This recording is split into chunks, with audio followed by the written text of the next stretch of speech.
ബഹിരാകാശത്തെ കീഴടക്കിയ ഒരു സ്ത്രീ ഇന്ന് അതിനോട് വിട പറയുകയാണ്.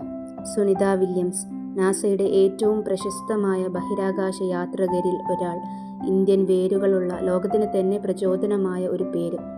അവൾ ബഹിരാകാശത്തിൽ ചെലവഴിച്ചത് നൂറുകണക്കിന് ദിവസങ്ങൾ. ഇന്റർനാഷണൽ സ്പേസ് സ്റ്റേഷനിൽ ജോലി ചെയ്തു. അവിടെ നിന്ന് ഭൂമിയെ നോക്കി മനുഷ്യരെ ഒന്നിപ്പിക്കുന്ന സന്ദേശങ്ങൾ നൽകി. ബഹിരാകാശത്തിൽ മാരത്തോൺ ഓടിയ ആദ്യ സ്ത്രീകളിൽ ഒരാൾ. കഠിനമായ പരിശീലനവും വലിയ വെല്ലുവിളികളും ധൈര്യത്തോടെ നേരിട്ട ഒരാൾ. ഇപ്പോൾ സുനിത വില്യംസ് ബഹിരാകാശ യാത്രയിൽ നിന്ന് വിരമിക്കുകയാണ്. ഇത് ഒരു അവസാനം അല്ല, ഒരു അത്ഭുതകരമായ യാത്രയുടെ മഹത്തായ സമാപനം മാത്രം. അവൾ നമ്മെ പഠിപ്പിച്ചത് ഇതാണ്: ഭൂമിക്ക് അതിർത്തികളില്ല, മനുഷ്യർ ഒരേ കുടുംബമാണ്. ശാസ്ത്രവും സ്വപ്നങ്ങളും കഠിനാധ്വാനവും ചേർന്നാൽ അസാധ്യം ഒന്നുമില്ല. സുനിത വില്യംസ് വിരമിച്ചേക്കാം, പക്ഷേ അവളുടെ കഥ, അവളുടെ ധൈര്യം, അവളുടെ സ്വപ്നങ്ങൾ ഇനിയും തലമുറകളെ പ്രചോദിപ്പിക്കും.